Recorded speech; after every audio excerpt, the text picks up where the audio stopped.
Kaaway ni Darius ang buong mundo, Bella. Huwag kang tanga. Paalala niya yon sa sarili. Totoo yon. Mula noon ay pasa ni Darius ang mundong sakdal, lupit, bagsik. Hindi na nakapagtataka na si Darius ay hindi umiimik at masama ang timpla. Pero ngayon ay interesado si Bella na malaman ang mga dahilan na gumugulo dito. She's concerned whether she admits it or not. Sandali, baka usisa nga. Pumasok siya sa kusina sa halip na sundan ang binata. Siya ang gagawa ng kape at ihahatid niya kay Darius. Sabay magmamarites na rin siya kung anong nangyari sa paghahatid ni Darius kay Mariela sa site. Baka binugbog na nito si Balbon, hindi pa niya nalalaman. She has to find out. O diba, ay ganun ang role ng mga asawa. Asawa? Gusto na niyang sapakin ng sarili. Nakita ni Bella si Sharon na kumukuha na ng mug. Ako na magtitimpla, ate siya, pwede? Aba, oo naman ganda, salamat. Nagda-dryer kasi ako, malaking tulong na itong pagtitimpla mo, salamat. Okay po. Si Bella na ang nagtimpla ng kape nang tumalikod si Sharon sa island counter. Hindi niya alam ang eksaktong timpla ng gusto ni Darius. Kaya nagtimpla siya ayon sa panlasa niya. Subukan nun na i-reject ang gawa niya at babanlian niya yon ng mainit na tubig sa muka. Pagkatapos niya magtimpla ay nilagay niya ang tasa at platito sa isang porselanang lutuan para kung sakaling matapon ng kape ay hindi siya mabanlian. She slowly climbed up the stairs, carefully watching her steps at nang nasa tuktok na siya ay parang gusto niyang umatras. Bakit ba trying hard niya? Bakit ba siya patimpla-timpla ng kape para lang makausap si Darius? Dahil lang multo siya sa paningin nito? This is so very wrong. Masyado na siyang apektado kay Darius. Parang hindi siya matatahimik kapag hindi niya nalaman ang bumabagabag doon. Napatitig ang dalaga sa kape dahil nagtatalo na naman ang magkabilang parte ng utak niya kung siya ba ay tutuloy o hindi. Pumihit siya para bumaba na lang muli. Bahala si Darius sa buhay nun. Ayaw na niya sa nangyayari sa kanya. Nagkakagusto na talaga siya sa ampon nila. Palakad-lakad si Darius sa loob ng kanyang kwarto. Hilot ang batok, ang labi at pagkatapos ay namimewang. Kinakalma niya ang sarili dahil matinding selos ang lumamon sa kanyang sistema kanina. He saw it. Nakita niyang nakikipagyakapan si Bella kay Mikey at hawak pa ng demonyong lalaki yun, ang smartphone ng dalaga. Kaya pala hindi na sa kanya nakapag-reply dahil naroon na kay Mikey. Hindi pa rin ba ito nagbabago? Si Mikey pa rin bang gusto ni Bella kaysa sa kanya? Ano pa bang dapat niyang ipakita? Ano pa ba ang dapat niyang gawin? Tagapagtanggol siya, nagpaparaya, nagtitiis at nagpapasensya. Bakit ang gusto ni Bella ay mga lalaking bastos at walang hiya? What if he does it to her too? Baka gusto na nun masimplihan. Baka sakaling magustuhan na rin siya kapag naging tulad na rin siya ni Harry at Mikey. Those bastards have something in common, kayabangan. Naglakad si Darius papunta sa may bintana at sumilip doon. Dati noon kapag nagsiselos siya hindi naman ganitong kanyang nararamdaman. Noon, baliwala sa kanya at kaya niya magtiis. Ngayon ay para siyang sasabog sa galit. Umiwas siya kanina dahil baka mabaril niya si Mikey. Inihatid niya ang kotse sa hotel. Yun ang service niya kapag kailangan niya magdala ng 4 wheels. Naroon lang talaga yun sa hotel nakapark. Kakakuha lang niya ng motor kanina at umikot siya sa may simbahan. Nagbabaka sakali na naroon si Bella pero wala.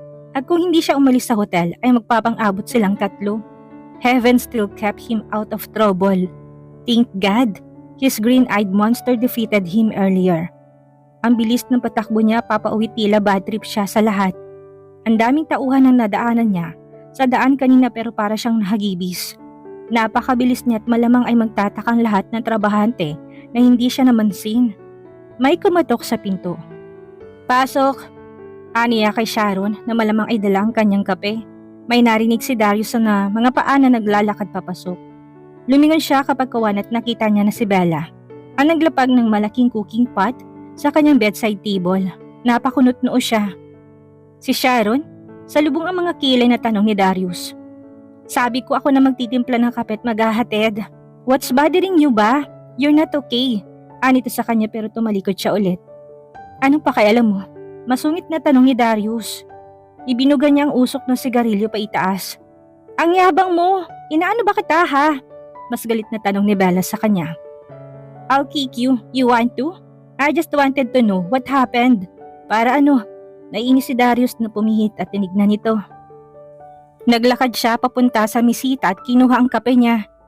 Daig pa nito ang ilalaga ang mug sa lalim ng cooking pot nitong dala. Para malaman ko kung anong nangyari, masama bang magtanong? Masama, ani Darius sabay higop ng kape. Pero napakunot noo siya. Sinipat niyang kape at maputla yun kaysa sa timpla niya. Ano tong kape mo? May anemia? Oo ay, ang putla. Ani rito pero bigla itong napahagik-hik. Wala si Darius intensyon na patawanin ito. Dahil bad trip nga siya pero tumatawa ito dahil sa sinabi niya. I don't know what you want. I want it hard. Ani rito sa makahulugang salita kaya napamaang ito. Eh di sana ice cube na ang kape ang binigay ko kung hard ang gusto mo. What is your problem? You're so mad. Give me your smartphone, Bella. Hindi na ni Darius natiis pa. Gusto niyang makita ko anong ginawa ni Mikey kanina sa aparato ng dalaga. Why? Tanong nito sa kanya. Kanina si Mikey, ngayon. Ayoko marinig ang pangalan ng lalaking yan. Aniya saka nito hinawakan sa panga gamit ang isa niyang kamay. Nalaki ang mga mata ni Bella pero hindi ito nakahuma na bigla rin niyang halikan. He ravished her lips and invaded her mouth using his tongue. Bahagya siyang tinulak ni Bella sa dibdib pero lalo niya itong pinaloob sa katawan niya.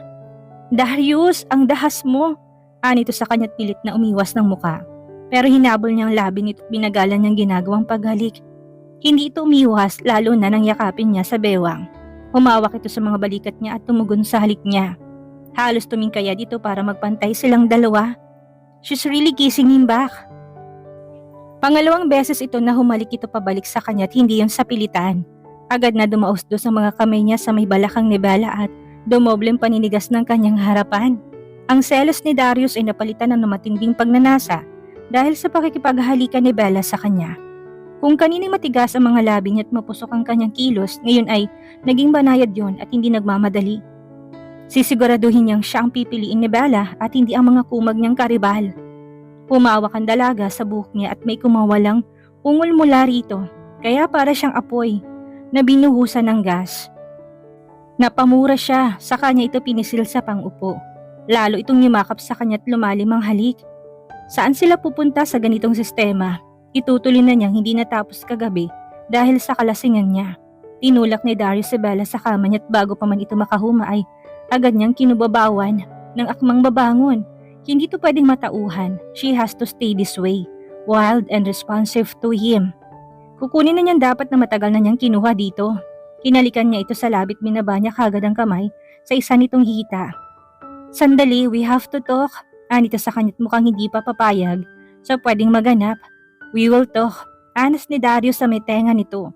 Tapos hinalikan niya ito muli sa labi. After this, napatanga sa kanya si Bella pero hindi ito nakahuma nang muli niyang sakupin ang kabuuan ng labi nito. Hindi na ito makatugon sa kanya at mukhang nagbago na ang isip. Agad na napasinghap si Bella at kapag kuwan ay muling tumugon sa halik niya. Agad na bumaba ang kanyang kamay sa ilalim ng suot nitong jumper. He parted her ties and she abided. He doesn't want to spoil this moment again. Never again. Hindi ako papayag na may iba na naman. Aniya at saka ito mariin na hinawakan sa panga. Ow! She winced but her voice sounded like she was aroused. Tinanggal niya ang pagkakasabit ng strap ng jumper ni Bella at saka niya itinaas ang suot nitong puting t-shirt. What the freak, Darius? Anitong parang natataranta pero hinawakan niya mga pulsuhan at saka itinaas sa may ulo na nito. Agad siyang sumubsob sa katawan ni Bella at tinilikan nito doon. Oh, mariin na mura ng dalagat na ikuyom ang mga kamao. He pinned her wrist with his hand as his other hand hiked up her skirt. This rape. Anito sa kanya kaya umisi siya, hindi siya hangal. Is this sweetheart? Naghahamon na tanong ni Darius rito at parang nalito ito bigla. With consent, I guess. Itutuloy ko na to ngayon at hindi mo na ako mapipigilan. Napatingin ito sa kanya at kahit na sa mga mata, ay parang nalilito na rin kung anong sasabihin sa kanya o anong gagawin. Darius maintained his eye contact with Bella and she swallowed. Nakagat nitong labi ng dumiin ang daliri niya sa basa nitong harapan. Pwedeng magsinungaling ang bibig ni Bella pero hindi ang katawan. Her body is screaming for him, begging him to take her now. He kissed Bella again and she responded this time with eagerness. Kumawala ang isang braso nito sa pagkakahawak niya at niyakap siya sa batok. Hindi na si Darius nagsayang pa ng oras. Ibinaba niyang kanyang suot na boxer. Darius, wala akong experience. Alam ko. Nito rito saka siya bumaba't lumabas sa may paanan ni Bella. Oh my God! Nakahantad sa mga mata ni Darius ang kagandahan ng ang tagal na niyang gustong makita at mapas sa kanya. Bella started to feel so shy when Darius raked her. Napakong mga mata ni Darius sa kanyang harapan na wala pang nakakakita sino man. Panghas talaga at hindi siya makahuma. Parang may kung anong hipnotismo itong dala-dala. Dahilan para mapapayag siya sa ganito. Litong-lito si Bella pero nagpapanggap siya kung sasabihin niyang ayaw niya. Nang dahil lang sa selos ay narito sila ngayon. Dapat pala'y matagal na niyang inilabas ang selos niya para matagal na rin na may nangyari sa kanila. He doesn't care about the door now if it's locked. Baka biglang matauhan ng dalaga kapag tumayo siya at itigil ang kanyang naumpisahan. He didn't touch you, right? Your ex? Umiling itong nakapikit. I didn't let him, she said, and so he smirked. Saving it for? Oh God, hindi ko alam, Darius. Anitong parang nahihibang ng kagatin niya ito sa may panga. Habang patuloy siya sa ginagawa. Naroong ipitin siya ni Bella ng mga binti pero pinaghihiwalay niya. Please do it now, she begged, arcing her body. He didn't imagine that she'd be dispassionate with him. Wala nang sinayang na oras si Darius, inangkin niya ng buong puso si Bella. Nakaramdam ni Darius ay kompleto na siya. Pawi lahat ng pagsasakripisyo at pagtitiis niya sa mahabang panahon. Nakangiwing dinampot ni Bella ang mga damit niya sa sahig. Nakadapa si Darius sa kama at siya naman ay daig pa ang magnanakaw sa loob ng kwarto. Ingat na ingat siyang huwag itong magising. Lalabas na siya bago ito magising. Sa pagkakasulyap niya sa orasan ay 8:00 pa lang ng gabi. Bangag pa siya sa yugyugan na naganap at ang sakit-sakit ng harapan niya. Hindi ni Bella alam kung ilang ulit na may nangyari sa kanila ni Darius ilang oras na nagdaan. It was having make love in a broad daylight. Hapon pa sila nag-umpisa, alam niya. Hindi ni Bella alam kung ano mukhang ihaharap niya rito pagkatapos nitong pabuka-buka kain na parang palaka. Siya naman sige ng sige. What just happened to her strength and eagerness to protect her innocence? It melted. Nadala siya sa mga ginagawa ni Darius. Nadala nga ba siya? Bakit may pakiramdam siyang may feelings na involved? Kaya siya pumayag. Diyos ko, pumayag siya. Yun ang totoo at wala na siyang magagawa. Bit-bit ang kanyang mga damit ay mabilis si Bella na tumakbo papalabas ng kwarto. Palagay niya wala na mga tao sa itaas dahil wala namang halos pumapanit dito kapag gabi na. Kasunod niya si Jumbo na tumakbo rin tapos ay tuloy sila sa kwarto niya. Sa banyo siya pumunta at pinakatitigan ng kanyang mukha. Sa salamin ay nakikita niya mga ginagawa sa kanya ni Darius at parang may built-in na speakers yun. Naririnig niya mga kabastusan nun habang nagtatalik sila. Sus ko, he kept on telling her how palatable she was. Ang laswa ni Darius pero gusto niya yun. Hindi niya itatanggi. Tumikim ang dalaga para kalmahin ang nag-iinit niya mga pisngi. She tapped her cheeks too and blinked. Pumunta siya sa ilalim ng shower at binuksan yon. Maligamgam ang lumabas na tubig kaya napapikit siya. She's sore. Ramdam niyang hapdi sa pagitan ng kanyang mga hita pero baliwala yon. It was normal. Pinag-aralan na niya yon at mawawala rin yon paglipas ng mga araw. Naiinis lang siya na ang bilis niyang nagpalukob sa pagkalito niya sa nararamdaman para kay Darius. Pero wala siyang makapang pagsisisi. She liked it. What happened even lingered in her head. Hindi niya yun makakalimutan, alam niya. How indecent for a woman to leave me while I was asleep. Sus me, kung ano-ano naririnig niyang litanya ni Darius. Hanggang sa pagligo ba naman ay nasa isip ng lalaking yun.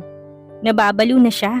Parang virus si Darius sa sistema niya na masyado siyang nadadaig. Kumahol si Jumbo habang naghihintay yun sa labas ng glass door ng shower room. Lumingon si Bella at ganun na lang ang panghihilakbot niya na naroon na si Darius nakatayo. Hoy! Aniya sa binata sabay takip niya sa dibdib niya. Anong ginagawa mo dito?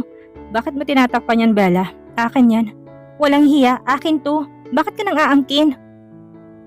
Papaiwas na tanong ni Bella pero mahina itong tumawa at tinanggal ang nakatapis na tuwalya. My God! Nakatayo na naman ang harapan ni Darius ng sulyapan ni Bella. May mga nakita na siyang ganun sa litrato. May maitim, may maputi, may tabingi, may pandak at may parang kawayan, payat na mahaba. Ang kay Darius ay nagpipink, perfect. How did it even fit inside her? She was a virgin. Lumapit ito sa kanya at nakisama sa ilalim na shower niya. Hinawakan siya kagad ni Darius sa balakang at kagad na nakahalik sa balikat niya. Napapikit na naman si Bella. Napakatanga talaga niya. I want you again, he whispered. Pinauulanan siya ni Darius ng halik sa may batok at sa likod. Kaya para na naman siyang nadala kagad sa ginagawa nito. Hindi ba siya naaawa sa kanyang sarili? Ang sakit pa nga ng singit niya, iisa na naman ang hudyo na to. He gently pushed her hips and she bit her bottom lip. When his hardness spoke her butt, agad siyang pumihit at yumakap sa batok ni Darius. Tara, isa pa. Game na, sabi ni Bella sa kanya to hinalikan sa labi. Para itong nagulat sa kanya pero hindi naman nakahuma. Dalang-dala siya nito at hindi niya alam kung paano tatanggi kaya magpapaubaya siya ulit. This time bahala naman si Darna. Lagi na lang nawawala. Yun ang nasa isip ni Darius nang bumangon siya mula sa kama ni Bella na walang dalaga. He sighed and mightily stood up. Pumunta siya sa banyo at kinuha ang tuwalya niya matapos na makapagsuot ng kanyang boxer. Lumapit siya sa kwarto at naglakad papunta sa indoor balcony. Bella, he called her name and his voice echoed. Si Cherry ang nagmamadaling humarap sa kanya mula sa ibaba. Si Bella, lukot ang noong tanong ni Darius. Nasa mini gym po, senyorito. Hindi po siya lumayas, huwag kayong mag-alala. Buwiset. Naglakad si Darius papunta sa hagdan at kagad na bumaba. He's going to the mini gym. May lakas pa ng loob ang babae na yun mag-gym kahit na nasobrahan sa bugbog niya. Palaban talaga kahit saan, kahit na kailan. Sisilipin ko, aniya habang bumababa. Opo, senyorito, pagbutihan niyo po ang paninilip, pagsilip. Ani Cherry pero tumaas ang isang sulok ng labi niya rito. Ay, naman si senyorito, napakagwapo talaga. Pumitik na palatak pa ni Cherry ang mga itong pioneer ng mansyon. Narito na mga ito nang si Darius ay dumating mula sa malaimpyernong lugar kung saan siya nanggaling. And these people were always complimenting him. Hanggang ngayon ay ganun pa rin kahit madalas niyang hindi imika ng mga ito.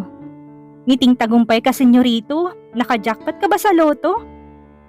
Husisa pa ng babae na alam naman ni Darius na walang kahulugan dahil wala namang alam ang mga ito. Jackpot na jackpot, aniya kaya lalo itong kinilig. Siguro pumayag na sa senyorita sa kasal. Sus ko, nakaka-excite naman, sobra. Tumalikod yun na parang nasa alapaap. Nakangiti si Darius na naglakad sa napakalawak na mansyon. Hanggang sa marating niya ang mini gym. Sa may poolside, naroon si Bella, patuwad-tuwad. May tugtog itong sinasabayan. Tumuwad itong muli. Mga ilang segundo kaya agad ni Darius na hinawakan sa bewang at dinikit ang harapan niya dito. Ay! She screeched right away and jumped. Walang hiya ka? Anito sa kanya kaya namewang siya at pinasadahan ito ng tingin. Anong naisip mo't nandito ka kahit napagod ka? Tanong ni Darius sa dalaga. Kumamot siya sa kilay habang nakamasid sa kabuuan nito. Oo, wala. Gusto ko magising sa katotohanan. Na hindi dapat ako pumayag. He chuckled and shook his head. Ngayon pa ba? Halika, halikan kita. Tignan ko kung baka natauhan ka na. Che! Makamatay na irap ni Bella sa kanya dahil alam nilang pareho natutugon ito kagad sa mga halik niya. At baka sa kama ulit ang bagsak nila. Sure that this lady was a virgin but she was dumb hot and so passionate. Buhay itong katalik at hindi ito tuod. Kahit na unang experience ni Bellang nangyari kahapon, mabilis itong makasunod at matuto. Aalis ako, sweetheart. Pupuntahan ko yung factory ng chocolate. Kapag dumating si Zuria at kasama si Mama, pakiasikaso kung hindi ka aalis. Why? What happened yesterday? Napabuntong hininga si Darius pero may karapatan si Bellang malaman ang lahat na nangyayari. I told her to choose. She's sick and you were right about her. Wala siyang pag-asa sa kinakasama niya. Si Balbon pa rin ang pinaka-irresponsableng lalaki na kilala ko. Nakatulong din naman si Mama sa kanila. Wala namang ibang ginawang hayop na yun kung hindi ang uminom habang si Mama nag-hostas pa rin. And what did she say? Hindi siya nagdesisyon, basta ano man ang mangyari, tuloy ang kasal natin. Kumurap ito at parang nailang, tapos ay tumango. Is that a yes? Napangiting tanong ni Darius dito, tumango ulit ito at kumurap na parang manika. Come here then, aniya pero pumiksi si Bella. Tutusukin mo na naman ako? Anito kaya natawa si Darius ng mahina. Pwede, pero nakalegis ka kaya hindi. At dito na po nagtatapos ang ika-25 kabanata ng ating kwento at sanay muli niyo po akong samahan sa mga susunod pang kabanata. Maraming salamat po at ingat po tayong lahat.